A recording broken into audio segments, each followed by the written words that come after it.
Quero agradecer aí ao Sindicop pelo convite, né, na pessoa do Céu, que me convidou, e tentar colocar alguns elementos importantes, porque nós estamos fazendo discussão de reforma administrativa baseado muito no que está acontecendo hoje, sem levar em consideração o histórico, né, de todo esse desmonte do Estado brasileiro.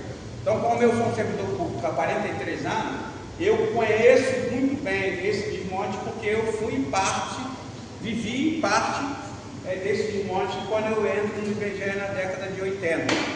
Eu trabalhei no IBGE no censo de 80 e depois eu fiz um processo seletivo e para ser um servidor do IBGE CLT temporário, na época chamava de censitário, porque nesse momento, nos anos 70 para cá, grande parte dos servidores públicos já não eram mais concursados, tá? Isso são elementos importantes. Então eu vou fazer aqui um resgate histórico rápido, para que vocês entendam que nós estamos diante de um projeto, e não diante de um projeto de um governo. Nós estamos diante de um projeto neoliberal que todos os governos têm contribuído. Não tem inocente na brincadeira, tá? A gente pode até querer acreditar, mas não tem. Bom,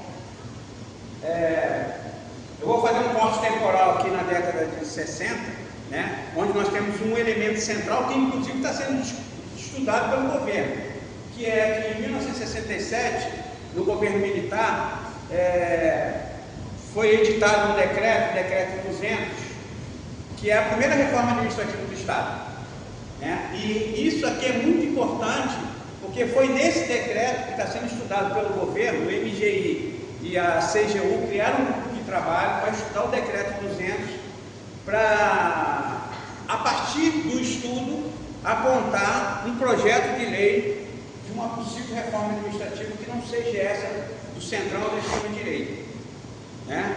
E esse decreto 200, ele tem um elemento muito importante. O que esse decreto tem de muito importante?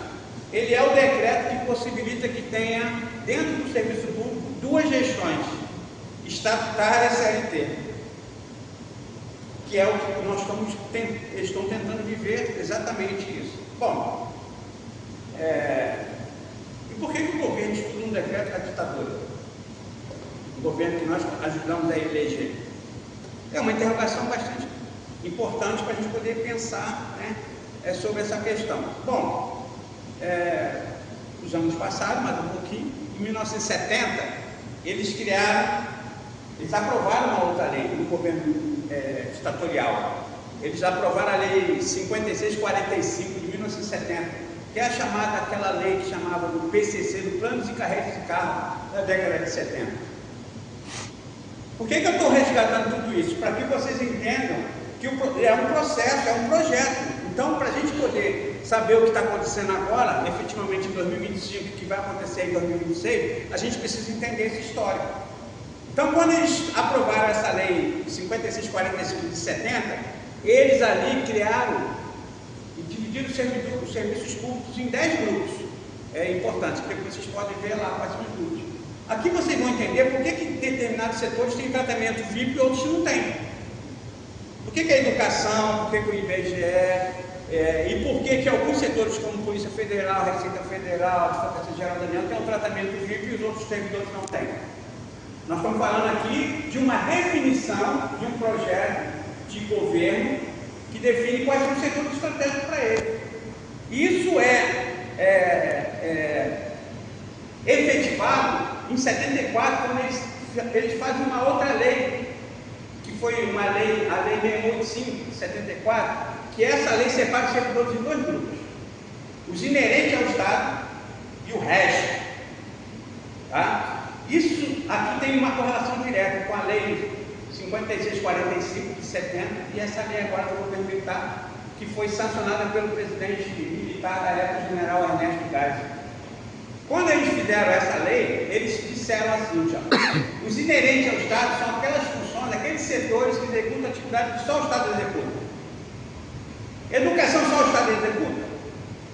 Estatística só o Estado executa? Não, mas eles colocaram na lei quais são os setores, está lá, ó, diplomacia, fiscalização, repressão, Advocacia Geral da União, está escrito na lei, e uma lei que nunca foi revogada. Tudo isso que eu falei para vocês aqui, essas três três leis que eu citei, nenhuma delas foram revogadas, todos estão aí. E todos os discursos estão sendo baseados exatamente a partir daí. Essa lei 6185 de 74, ela faz o quê? Ela separa os servidores, como eu falei para vocês, em dois grupos. Esses servidores que eram inerentes ao Estado, eles continuaram sendo concursados pelo regime estatutário da época. E qual é o regime estatutário da época? Era a lei 1711, que foi aprovada em 56. Né? Era uma lei que possibilitava que a partir do DASP, né, que tivesse concurso público. Então esse setor continuou sendo estatutário e esse setor continuou a ter concurso. E os outros demais, os demais que não estão nesses setores definidos pela lei, eles foram para a CLT. Foi quando eles usaram o PCC, que é o Plano de Cargos e Salários, não é o primeiro comando da capital. Estou falando aqui do PCC, do Plano de Cargos e Salários da década de 70, que nunca foi revogado. Então, até agora, eu falei para vocês de um arcabouço legal que nunca foi revogado e está tudo aprovado, está aí. É esse arcabouço legal e alguns outros que eu vou citar aqui, que são a base dessa discussão de uma reforma administrativa. Porque a reforma administrativa ela vem acontecendo em vários momentos. Essa de 67 foi a primeira reforma administrativa do governo militar. Quando foi em 70, no PCC, é uma outra reforma administrativa. E quando é em 74, na Lei 6185, uma outra reforma administrativa. Essa reforma administrativa de 74, do governo militar do Ernesto Geisel, além de ela separar os servidores e também possibilitar que os servidores fossem para a CLT, ela acaba com uma coisa que era muito importante para a classe trabalhadora. E vocês já escutaram isso muitas vezes, ou vocês já leram isso. É que um trabalhador da CLT, quando ele tinha 10 anos de trabalho, ele tinha estabilidade no emprego, ele não queria ser mais mandado embora. O que eles fizeram nessa lei? Eles acabaram com essa estabilidade e trocaram pelo fundo de garantia. E como é que você convence o trabalhador de perder essa estabilidade? Quando eles criaram o fundo de garantia, você fala para o trabalhador, quando você aposentar, você vai poder comprar um carro, uma casa, tudo isso. E aí o trabalhador, como ele pensa só financeiramente, ele aceitou. E aí aquela estabilidade, quem tinha 10 anos a partir na CLT, ela acaba. E aqui nessa lei tem um outro elemento importante, vários elementos, mas eu vou citar dois. Primeiro, que a gente não podia se sindicalizar. É proibir a gente se sindicalizar. Tanto é que os servidores públicos só puderam ser sindicalizados a partir da Constituição de 88. E aí, no caso do sindicato do IBGE, que é a CBGE, Sindicato Nacional, a gente passa a ter esse sindicato passa a ter a possibilidade dos servidores públicos serem sindicalizados a partir da Constituição, e a gente cria, dentro do IBGE, substituindo a CBGE, que era uma associação, o SIMPEG, que era um sindicato que foi criado pelos trabalhadores do IBGE, e em 92 a gente faz a junção do SIMPEG com a CBGE, apesar da CBGE, que é a associação, o nome parece ser, nós somos um sindicato nacional, tudo isso construído a partir dessa luta dos trabalhadores ao longo do tempo. Bom, e nessa lei de 74, a lei 685, eles fizeram que os trabalhadores estatutários daquela lei 1711 pudessem migrar para as novas carreiras da CLT. E como é que você faz um trabalhador estatutário migrar para uma carreira de CLT? Através do convencimento financeiro. E o que eles fizeram? Você ganha 1.000 como estatutário, na CLT tu vai ganhar 3.000, é muito melhor. E tum! A maioria dos trabalhadores foram para a CLT. E aí depois nós vimos que os desmonte da CLT, a partir da reforma trabalhista, e todos os trabalhadores, no caso do IBGE, que foram para a CLT, hoje o cara do nível médio na CLT ganha pouco, se tiver ganhando salário mínimo é muito. E no nível superior, no final da carreira, também não chega a 2 mil reais. Ou se chegar a 2 mil reais é muito. Por quê? Porque esses trabalhadores estatutários da lei 1711, eles entraram em extinção, quase em extinção. Vocês estão vendo alguma correlação com a gente hoje? Por isso que é necessário a gente entender todo esse resgate histórico para a gente poder compreender que são vários elos que estão caminhando dentro da história, da nossa história política, trabalhista, para avançar na tomada do papel do Estado entregue à iniciativa privada. Bom, esses trabalhadores que eram estatutários, que não migraram, que não quiseram migrar para a CLT, eles ficaram no chamado CPEX, quadro de extinção. Então nós tivemos os trabalhadores da maioria indo para a CLT e o CPEX era o quadro de extinção. Eu entro no IBGE em 81, exatamente na CLT. eu era um trabalhador temporário, CLT, com direitos trabalhistas, mas eu era um trabalhador temporário com um contrato por tempo indeterminado. E nessa época, o que existia no IBGE e no Serviço Público de modo geral? Primeiro, o loteamento do Estado. Porque você entrava no serviço público, não tinha concurso, a partir de quê? Ou era no máximo no processo seletivo ou pela janela. Quer trabalhar no IBGE, eu te boto lá. Quer trabalhar no Pedro II, eu te boto lá. Ah, mas eu não sou professor, mas não importa, você vai entrar e vai trabalhar no Pedro II, porque eu vou te botar lá, eu tenho poder para isso. Por isso é o Estado loteado. O Estado loteado que nós estamos retornando. Bom, eu falei para vocês que eu estou fazendo um resgate histórico. Eu estava na década de 70, agora vou passar por um outro elemento importante que as pessoas deixam de considerar e está na discussão, que é exatamente a emenda 19. A emenda 19 é mais uma reforma administrativa, feita por quem? Pelo Fernando Henrique. Fernando Henrique Cardoso, em 1998, ele aprova a emenda 19, que foi oriunda da PEC 173 ou 175, agora não lembro muito bem, mas uma dessas duas numeração. E ele faz várias modificações dentro da Constituição, porque nós estamos falando aqui de emenda constitucional. E quando ele faz essas modificações, ali dentro você tem alguns elementos importantes que vão exatamente avançar na questão da reforma administrativa. A primeira delas, que é muito importante, é que eles alteram o artigo 39 da Constituição. E quando você olha o artigo 39 da Constituição, você tem uns elementos importantes lá, que foram alterados também já. O artigo 39 pela emenda 19 vai dizer que a administração pública, Estado, município e União, ela é responsável por criação do regime jurídico único e carreiras. O Fernando Henrique altera esse texto original e coloca que não é mais o regime jurídico de carreira, agora é um conselho de política de administração do pessoal, não mais regime jurídico único. Isso é ratificado com a decisão, com o julgamento do Supremo Tribunal Federal da DIN 2135, que foi no ano passado, no dia 6 de novembro, houve um julgamento e o regime jurídico único da Lei 8.112 deixou de ser obrigatório. E o que tem a ver com a reforma administrativa? Isso aqui é reforma administrativa, só que ela é uma reforma administrativa que as pessoas ainda não conseguiram visualizar. Bom, então a partir dessa alteração do artigo 39, né, que foi julgada agora pelo...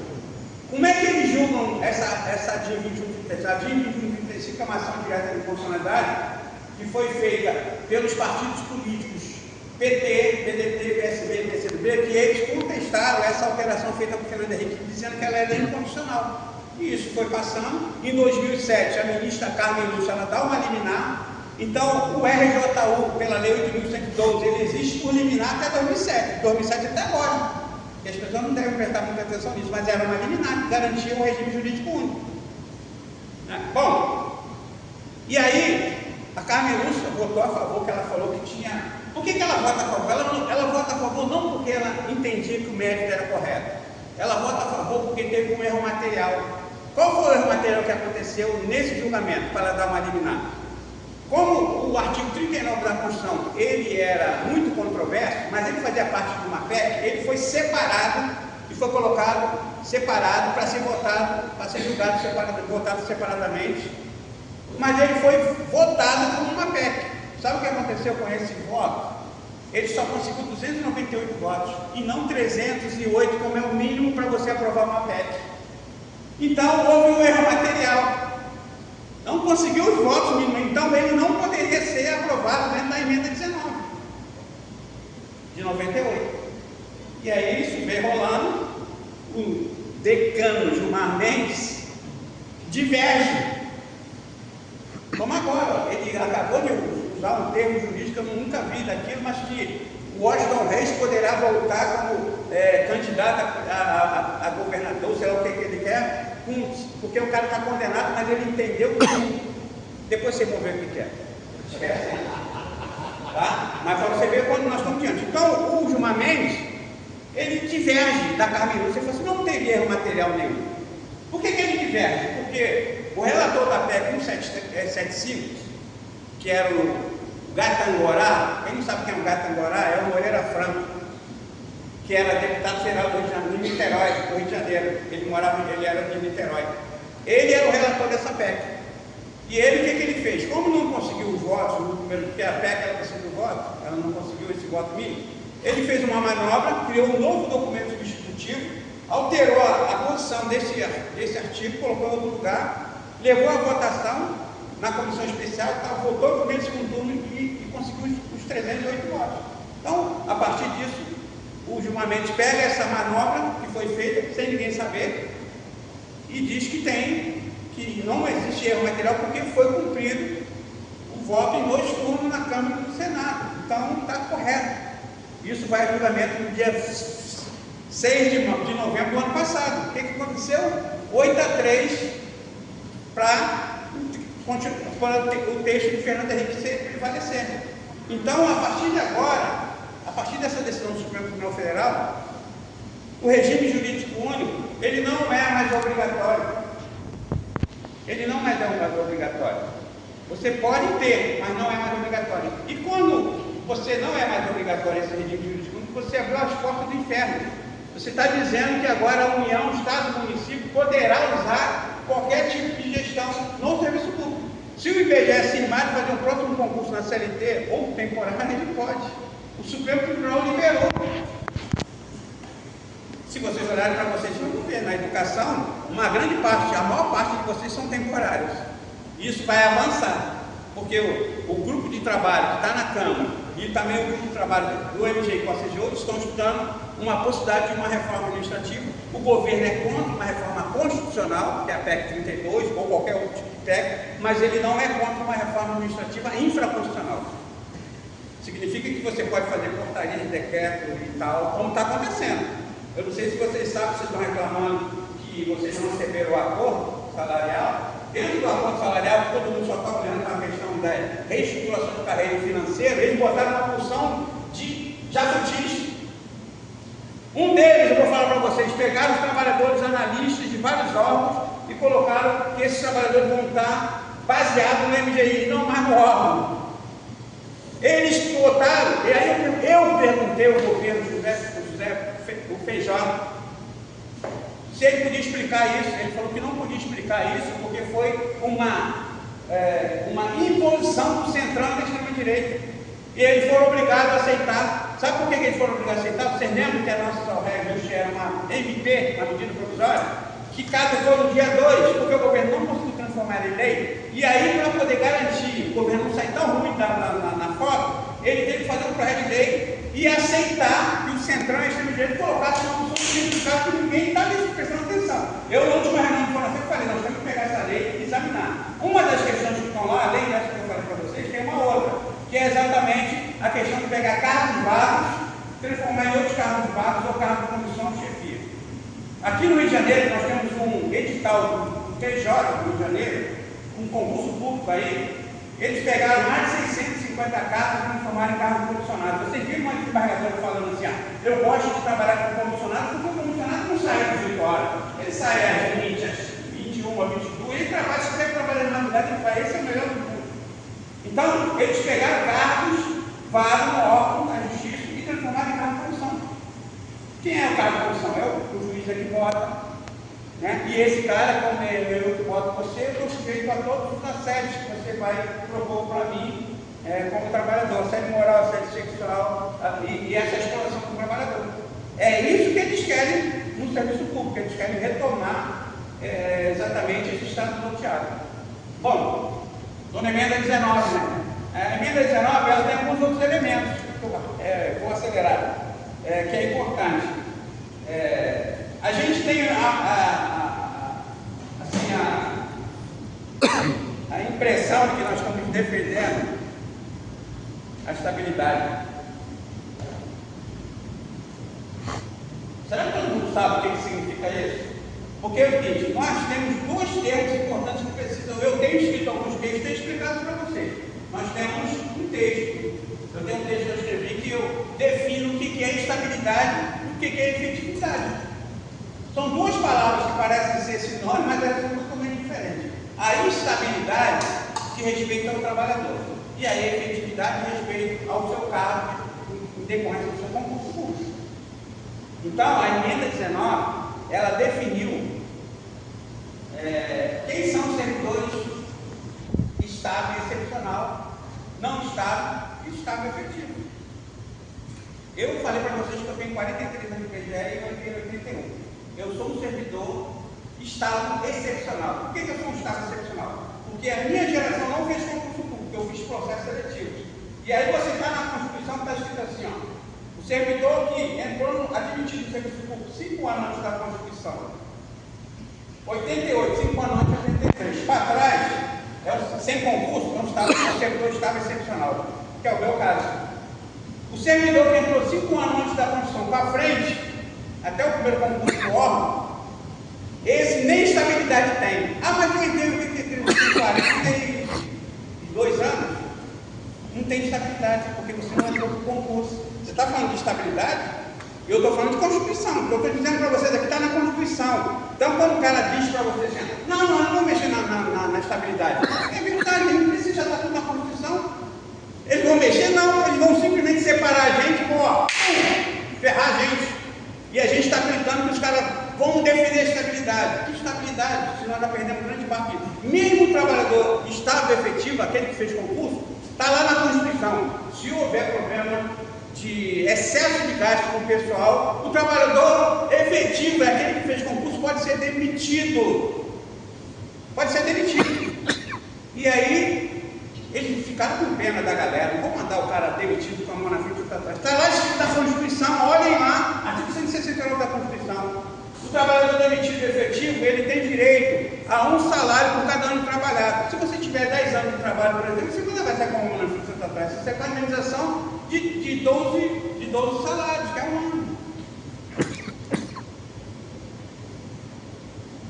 E o que é excesso de gasto? Nós estamos numa descendência, nós estamos na realidade numa trajetória de descendente em relação ao gasto pessoal, não crescente como eles apontam. Mas eu vou falar para vocês o que é um excesso de gasto. Funciona assim. Você chega lá para o seu amigo, você está hoje precisando de 50 reais, o cara está com 1.000 no bolso. Você chega para ele e fala, dá para me emprestar 50 reais? Aí ele vai falar para você assim, cara, infelizmente hoje eu não posso, estou duro. O excesso de gasto é exatamente isso. Você está vendo que em relação ao gasto pessoal, você tem uma trajetória descendente em relação ao PIB, você tem um valor nominal, mas que esse valor nominal, quando tu aplica a inflação nele, ele é menor do que uns 10 anos atrás. Ele só é valor nominal, porque as pessoas tendem a fazer avaliações distorcidas. Quais são as avaliações distorcidas? Você pega assim, na gasolina há 5 anos atrás era 3 reais, agora ela é 8 reais. Qual é a maior? Aplica a inflação, tu vai ver o que é maior. Porque quando você faz uma avaliação de valores nominais, você distorce a tua avaliação. Porque parece, era 1 real, agora é 5. Não, cara, pega aquele 1 real há 20 anos atrás, aplica a inflação para ver quanto ele varia. Aí você vai ter noção do que é que eu estou falando. Só botar um exemplo prático. Todo mundo fala da carreira da Polícia Federal, tem uma carreira permanente de Estado, que tem autonomia financeira, orçamentária. Aí tu pega o orçamento da Polícia Federal 2024, aplica a inflação nele, e você pega o orçamento aplicado à inflação de 24, e você compara com os outros valores, que eu peguei de 2000, que é a série histórica até agora. Quando eu pego o orçamento de 2024 da Polícia Federal, ele é menor do que o orçamento de 2008. Nominalmente ele é muito maior. Mas quando eu aplico a inflação, porque existe uma inflação no caminho. Bom, essa questão da emenda 19 é muito importante, você saber o que é estável, excepcional, o que não é estável e o que é estável efetivo. Porque é a partir dessa definição que ele vai pegar e vai definir que alguns servidores. Está com dúvida? A própria Constituição, no artigo 41, vocês que fizeram concurso, sabe muito bem disso. Artigo 41, está escrito lá. O servidor passa a ser estável efetivo depois de 3 anos de efetivo exercício e decorrência do seu concurso. Está escrito na Constituição, não sou eu que estou falando, não. Está lá. Eu sou estável efetivo? Não, eu não fiz concurso, eu fiz processo seletivo. Eu sou estável excepcional. Isso aí eu falei na divisão da gestão. Vamos falar da divisão previdenciária. Como é que nós estamos divididos? Eu sou um servidor com paridade e integralidade. Por que eu sou um servidor com paridade e integralidade? Porque eu fui admitido antes de 2003 na reforma da Previdência de Lula, a emenda 41. Então, todo mundo que entrou no Código do Serviço Público antes da emenda 41 de 2003, é um servidor do Estado com qualidade e integralidade. O servidor que entrou depois da emenda 41 para frente, até 2012, esse aposenta para a média das 80 maiores remunerações. E o servidor que entrou em 2012 para 2013, ele está limitado ao teto do INSS e tem que ter previdência complementar, chamado FUNPRESP. E tem que ter fé. E aí, geralmente, o cara que é da esquerda, geralmente ele é ateu, não tem fé, ele está ferrado. Porque é o seguinte, quem é que garante que daqui a 30, 35 anos, esses bancos que estão tomando conta do fundo do FUNPRESP, por exemplo, vai existir? 100% do patrimônio do FUNPRESP está aplicado no mercado financeiro. Aí o cara fala assim, pô, não, Paulinho, é bom, porque está aplicado no título da dívida. O que é título da dívida? O título da dívida, você está falando assim, ó, eu tenho que escolher o país, o trabalhador, a sociedade de modo geral, para poder garantir a tua aposentadoria. Porque se não tiver nos títulos da dívida, eu não tenho como garantir a aposentadoria. Eu vou parar por aqui e vou começar a mostrar aqui para a gente poder entender, para a gente finalizar. Eu trouxe o gráfico da pista, que é o outro orçamento que nós temos em 2024. Né? Nós estamos vendo lá em cima a despesa total do governo. Foi 4,6 trilhões. Aí você, aqui eu já vou falar, de montar um argumento, o cara fala assim, a maior despesa da União é a Previdência. Então, só você fazer conta, porque isso aqui é o gráfico da pizza, é o orçamento total, está aqui para o lado. E aí você vê aqui que o maior gasto aqui é da dívida, não é da Previdência. A Previdência é o maior gasto primário. Isso aqui é muito importante, porque o gasto primário, ele é só a metade do orçamento. Vocês lembram que a emenda 95 e o arcabouço fiscal, ele só atua na metade do orçamento, que é o gasto primário, o orçamento primário, e não no resto. Nós estamos falando aqui do orçamento financeiro, que é tudo. Esse orçamento primário aqui, nós temos 27 funções. Tá? Só temos 5 grandes despesas do governo. Previdência, tadinho, assistência por conta da pandemia, saúde, educação e servidor público, gasto pessoal. Ele está diluído em todas as funções primárias. Daquelas 27 funções primárias, olha aqui, ó, 15 tomadas dá 3,1%. 15 funções primárias dá 3,1%. E aí vocês vão entender por que os caras estão lá atrás do orçamento primário da União. A dívida é muito grande, mas ela é 42%. Se ela é 42%, significa que aquilo lá é 58%.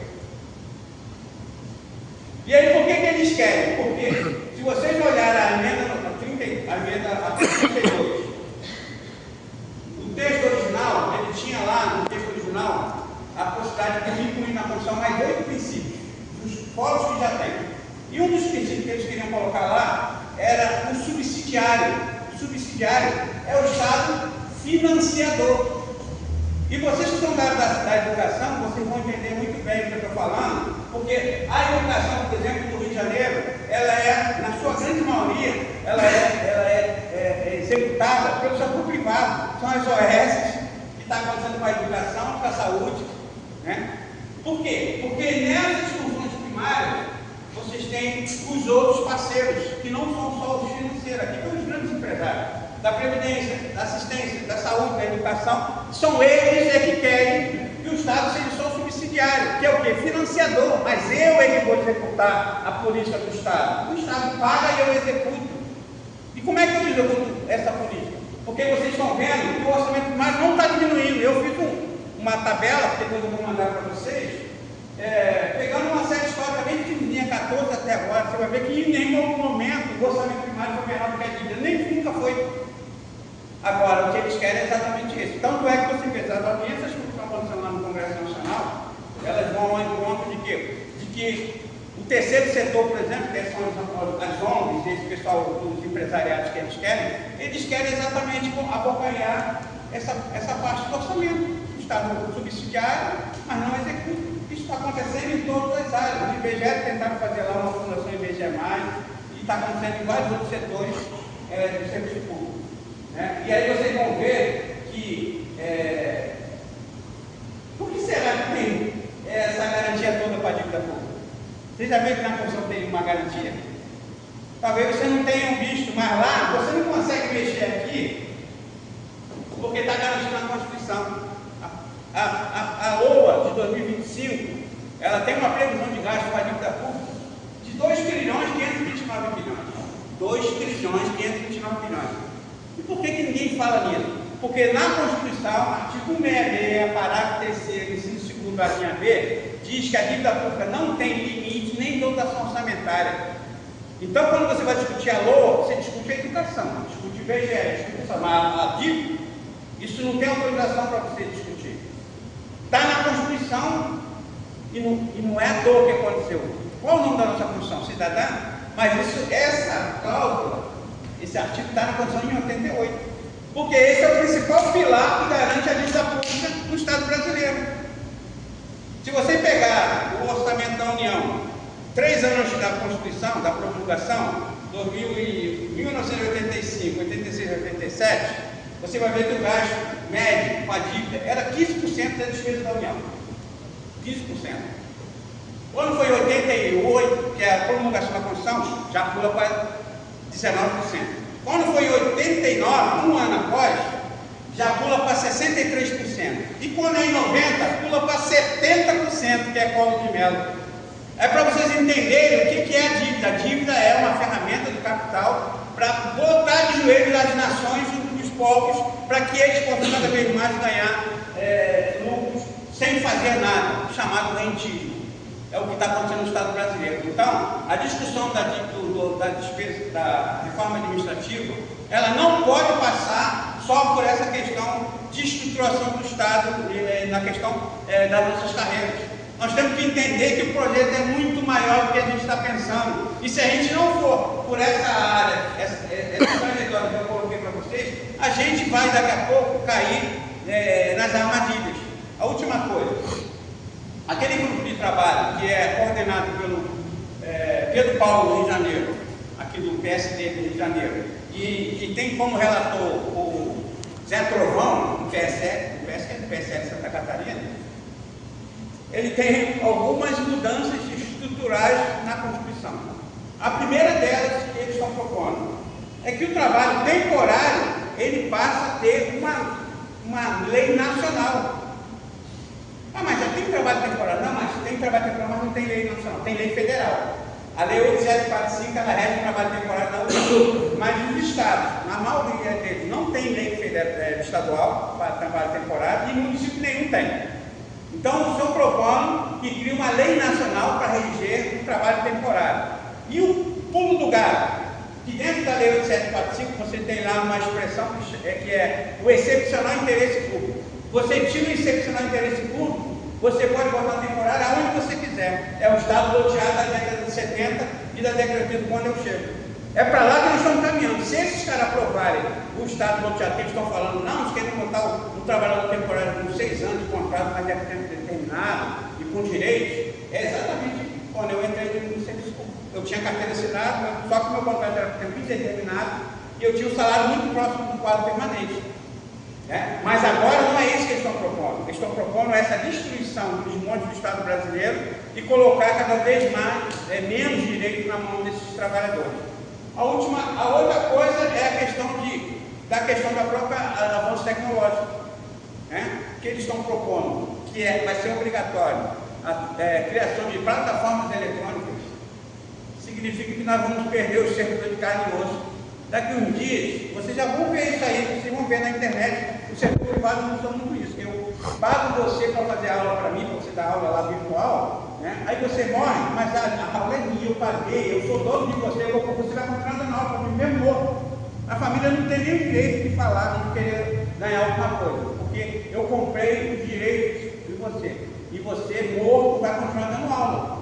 Então, quando a gente fala de plataforma eletrônica, nós estamos falando do avanço tecnológico, das inteligências artificiais que vão cada vez mais reduzir o número de servidores públicos. Hoje, nós somos 1.214.020 trabalhadores do Serviço Público Federal. Isso representa pouco mais de 1,5% da população empregada no Brasil, que é em 103 milhões aproximadamente de pessoas.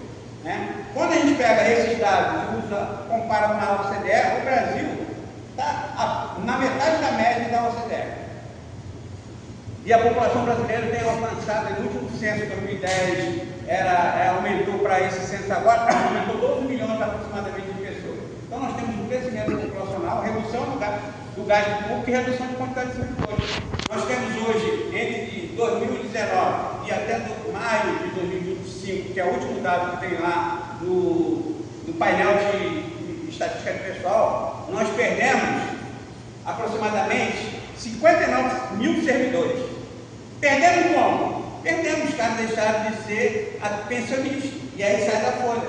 E nós temos hoje, desses 12 milhões, desses 1.214 aproximadamente, mil servidores, nós temos 572 mil em atividade, são ativos. Desses 572 mil, 68 mil são abono de permanência. Eu sou um abono de permanência. Significa isso, eu posso amanhã ir para o IBGE e para ir embora. Igual a mim tem 68 mil servidores, aí você tem 100 mil. Quanto foi levado 6.500 vagas? Não pode nem 10% do abono de permanência. Mas foi o maior concurso da galera. Foi bem-vindo, claro, o concurso é muito bem-vindo. Mas ele não é a solução. Então, é isso que eu queria colocar para vocês, né? E colocar à disposição para qualquer debate. E se eu puder responder alguma dúvida de vocês, estamos aí.